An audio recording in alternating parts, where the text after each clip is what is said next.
علی بھائی، آج کا اگلا سوال ہے، کیا قرآن حکیم کے مصحف کی قیمت مقرر کرنا درست ہے؟ کیا اس پر آئی ہوئی لاگت کو ہدیہ کہہ کر وصول کرنا درست ہے؟ دیکھیں جی، یہ عموماً عوام الناس میں سوال پوچھا جاتا ہے. یہی وجہ ہے کہ آپ دیکھیں گے کہ جو قرآن حکیم پاکستان میں پرنٹ ہوتے ہیں نا، چاہے ترجمے والے ہوں یا بغیر ترجمے والے، جب آپ مارکیٹ میں انہیں لینے کے لیے جائیں نا، تو وہ جو بیچنے والا ہے وہ بھی بیچارہ ڈر رہا ہوتا ہے اور وہ کہتا ہے کہ جی یہ اس کا ہدیہ ہے. اچھا، اب وہ ہدیہ مطلب ہدیہ کہتے ہیں عربی میں تحفے کو، لے قیمت ہی ہوتے ہیں، لیکن وہ کہتے ہیں جی اس کا ہدیہ ہی ہے. ان کو کہ اگر آپ قیمت بھی بول رہے ہیں تو اس میں کیا مسئلہ ہے؟ وہ کہتے ہیں جی قرآن کی تو کوئی قیمت ہو ہی نہیں سکتی ہے، تو بھی فری بانٹ دے پھر آپ. تو ظاہر ہے کہ وہ قرآن کو بیچ نہیں رہے ہوتے ہیں، بلکہ قرآن کے مصحف کے لکھنے پہ جو لاگت آئی ہوتی ہے کاتب کی اور پرنٹنگ کی، وہ لے رہے ہوتے ہیں. اور یہ کاتب رکھنے کا رواج تو اللہ کے محبوب صلی اللہ علیہ وآلہ وسلم کے مبارک زمانے میں بھی تھا. تو کتابت کے اوپر پیسے ڈیمانڈ کرنا اس میں کوئی حرج نہیں ہے. قرآن حکیم میں جو اللہ کی آیات بیچنے کے بارے میں فتویٰ آیا نا یہود و نصارہ کے اوپر، کہ وہ چند ٹکوں کے عوض اللہ کی آیات کو بیچتے ہیں، مراد اس میں یہ ہے کہ وہ اللہ تعالیٰ کی کتاب کو اپنے پرسنل یوز کے لیے اس کے مفہوم کو بدل کے لوگوں کو خوش کرنے کے لیے ان کے من پسند فتوے دیتے ہیں. قرآن حکیم میں کئی جگہ یہ ٹاپک ڈسکس ہوا ہے کہ یہ قرآن حکیم سے پہلے جو کتابیں تھیں تورات اور انجیل، ان کے علماء نے دنیاوی منفعت کی خاطر ان آیات کو بیچا اور ان میں تحریف کر دی. بخاری مسلم میں بھی آتا ہے نا کہ تم سے اگلی قومیں اس لیے ہلاک ہوئیں کہ ان کے اشرافیہ کے لیے اور قوانین ہوتے تھے اور عام لوگوں کے لیے اور. اللہ کی قسم اگر میری بیٹی فاطمہ بھی چوری کرتی تو میں اس کے بھی ہاتھ کٹوا دیتا.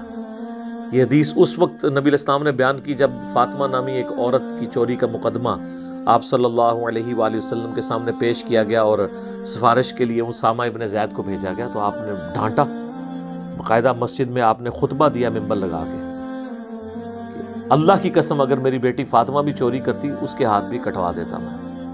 تم سے اگلی قومیں اسی لیے ہلاک ہوئیں کہ اشرافیہ کے لیے اور قوانین ہوتے تھے اور عوام الناس کے لیے اور. تو وہاں پہ جو اشرافیہ تھے، جو طاقت والے پیسے والے لوگ تھے، ان کو خوش کرنے کے لیے علماء فتوے بدل دیتے تھے.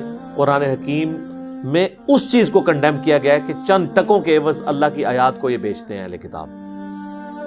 اس سے مراد نہیں ہے کہ انہوں نے کوئی تورات اور انجیل پرنٹ کروائی ہوتی تھی یا وہ کتابت کرتے تھے تو اس کتابت کے پیسے لیتے تھے. یہ بالکل ڈیفرنٹ چیز ہے. یہ اسی طریقے سے جس طرح ہمارے لوگوں نے وہ کہتی قرآن کو پیٹ نہ کریں جی، ٹھیک ہے جی، وہ جو پیٹ قرآن میں آئی ہے نا کی کرنی، وہ یہ ہے قرآن حکیم کی تعلیمات کو پیٹ کرنا منع ہے. وقال الرسول یا رب ان قوم اتخذوا هذا القرآن مہجورا. رسول اللہ شکایت کریں گے قیامت والے دن، اے اللہ میری قوم نے، میری امت نے اس قرآن کو پیٹ کے پیچھے ڈال دیا تھا. تو یہ فزیکلی پیٹ کرنے کے اوپر نہیں آیت ہے، بلکہ اس کی تعلیمات سے روگردانی کرنا. فزیکلی بھی آپ نے جتنا احترام کرنا ہے وہ آپ ضرور کریں، لیکن اصل جو اس کا مقصد ہے اس کو پورا کرنے کی کوشش کریں کہ اس کی تعلیمات پہ آپ عمل کریں، تعلیمات کا احترام کریں، اللہ اور اس کے محبوب صلی اللہ علیہ وآلہ وسلم کے فرامین کی آپ پیروی کریں. تو قرآن حکیم کا ہدیہ آپ لے سکتے ہیں، آپ اسے قیمت بھی کہہ کے لے سکتے ہیں، کوئی اس میں گستاخی نہیں ہے. اس قیمت سے مراد یہ نہیں ہے کہ قرآن کوئی بیچ رہا ہے، جس طرح وہ کہتے ہیں جی ختم قرآن لفظ نہ بولیں، قرآن ختم ہو گیا. اچھا جی کیا بولیں؟ تکمیل قرآن. سر تکمیل قرآن بھی نہیں ہو سکتی آج، تکمیل قرآن تو 1400 سال پہلے ہوئی ہوئی ہے. الیوم اکملت لکم دینکم واتممت علیکم نعمتی ورضیت لکم الاسلام دینا. وہ تو نبی الاسلام پہ تکمیل ہوئی ہے، یہ بھی ورڈ نہیں آپ یوز کر سکتے. تو وہ یہ الفاظ کے ساتھ کھیلنا اور انہی کے اندر الجھے رہنا، یہ اسلام کو مطلوب نہیں ہے. اسلام کہتا ہے آپ تعلیمات کو فالو کریں. لہٰذا قرآن حکیم کی اگر کوئی قیمت مقرر کی جاتی ہے اسے آپ ہدیہ نہ، آپ قیمت کہہ کے بھی لے سکتے ہیں. لینے والے کو بھی پتا ہے، بیچنے والے کو بھی پتا ہے کہ جو اس کے اوپر لاگت آئی ہے میں وہ لے رہا ہوں. اگر کوئی مفت دینا چاہتا ہے ضرور دے. پاکستان میں کئی لوگ ہیں جو لاکھوں کی تعداد میں ترجمے والے مصحف جو ہیں وہ مفت تقسیم کر چکے ہیں. اللہ کا شکر ہے اللہ کی رضا کی خاطر.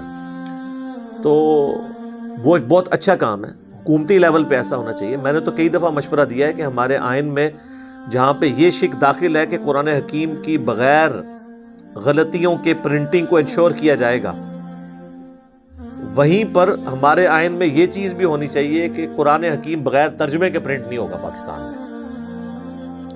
پاکستان جیسا ملک جہاں پہ 99.99% عوام الناس اور علماء سے بھی اکثریت عربی سے نابلد ہے.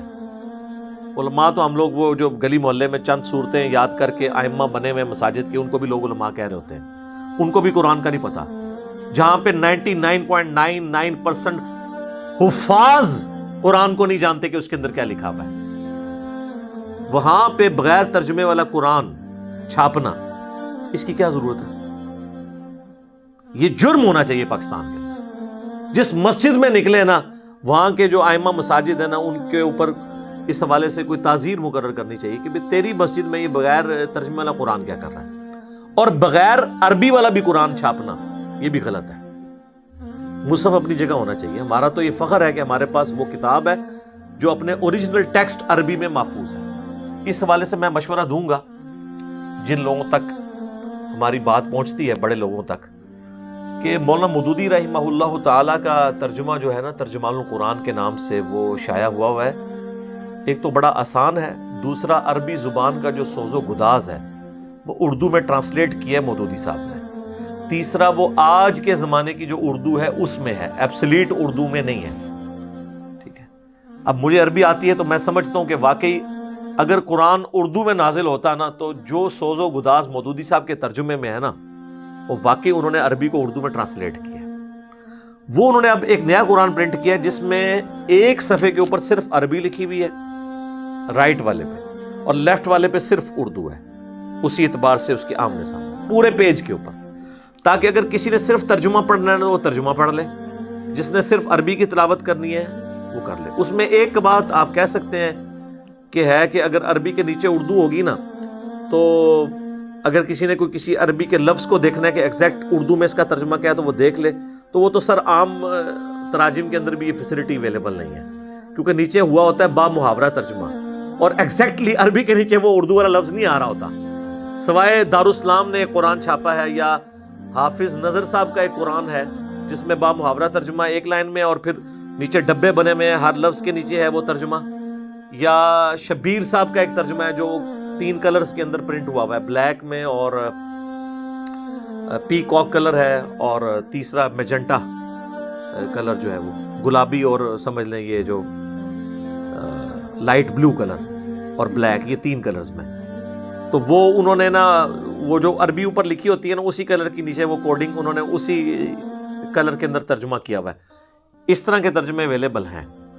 تو بہرحال بہتر یہ کہ آپ مفہوم کو دیکھیں, پلس پیرلل میں آپ عربی ضرور سیکھیں. میں بار بار کہتا ہوں کہ عربی سیکھنی چاہیے, لیکن عربی سیکھنے کے بعد ترجمہ پڑھنے سے پہلے اگر آپ کو موت آ گئی تو پھر آپ کیا کریں گے؟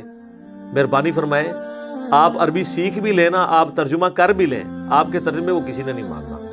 وہ کہیں گے آپ کو تو احمد صاحب بریلوی صاحب سے زیادہ عربی نہیں آتی, اشرف علی تھانوی سے زیادہ نہیں آتی. تو آپ بہتر یہ ہے کہ احمد صاحب بریلوی صاحب کا ترجمہ پڑھ لیں. اگر کوئی بریلوی ہے, کوئی دیوبندی ہے, تو اشرف علی تھانوی صاحب کا ترجمہ پڑھ لے. کوئی اہل حدیث ہے تو جونا گڑھی صاحب کا پڑھ لے اپنے عالم کا. کوئی شیعہ ہے تو سید فرمان علی شاہ صاحب کا پڑھ لے. کوئی عام مسلمان ہے تو مودودی صاحب اور فتح محمد جلندری کا ترجمہ پڑھ لے. پڑھے صحیح, یہ ان چکروں میں نہ ڈالیں ترجمہ کس کا پڑھنا ہے کس کا نہیں. اوورآل آلموسٹ سیم ہی ہے. باقی ظاہر ہے جب بھی ایک زبان دوسری زبان میں ٹرانسلیٹ ہوتی ہے 100% تو آپ اس کو نہیں کر سکتے. آپ 10 صحابہ بھی لے آئے نا جن کو اردو یا انگلش آتی ہے, اور ان کو کہ آپ اپنی عربی کو اردو یا انگلش میں ٹرانسلیٹ کریں, تو وہ بھی 100% ایک جیسا ترجمہ نہیں کریں گے. ہاں مفہوم سب کا ایک ہوگا. بسم اللہ کا ترجمہ اگر کوئی کرتا ہے اللہ کے نام سے شروع, بہت اچھا. کوئی کرتا ہے شروع اللہ کے نام سے, بہت اچھا. کوئی کہتا ہے شروع کرتا ہوں اللہ کے نام سے. سب نے اللہ کے نام سے شروع کیا, چند ایک جگہ پہ سب نے مس ہینڈلنگ کی ہے. اس سے آپ روند نہ ڈال کے بیٹھ جائیں. اور اس سے بھی اچھا طریقہ یہ ہے کہ آپ تمام مکاتب فکر کے ترجمے سامنے رکھیں.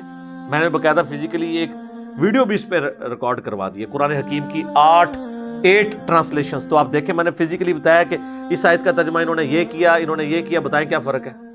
تو آپ کو اگر زیادہ وہم ہے تو چاروں بڑے جو بھاری فرقے ہیں, بریلوی, دیوبندی, اہل حدیث, شیعہ, ان کے تراجم اپنے سامنے رکھیں اور کمپیئر کریں کہ اس آیت کا کیا، پڑھیں تو صحیح نا کم از کم، اس کی طرف توجہ دیں۔ تو قرآن حکیم کی قیمت مقرر کرنا اس اعتبار سے یہ بالکل درست ہے۔ وہ قرآن حکیم کی قیمت نہیں آپ لے رہے ہوتے ہیں، بلکہ اس کی کتابت پہ جو لاگت آئی ہوتی ہے اس کو آپ ہدیہ کہہ کے لے لیں، اس کی قیمت کہہ کے، پرائس کہہ کے لے لیں۔ الٹیمیٹلی تو پیسے ہی آپ کو دینے پڑ رہے ہیں نا، خام خواہ آپ اس طرح کے دوسرے نام رکھ کے، تو ناموں کے اندر امت کو الجھایا ہوا ہے، اس کو یہ نہ کہیں، اس کو یہ کہیں، تو وہ تو پھر آپ کل کو جو زیادہ عربی دان ہے وہ تو کہیں گے یہ تو آپ اس کو قرآن نہ کہیں گے، مصحف ہے۔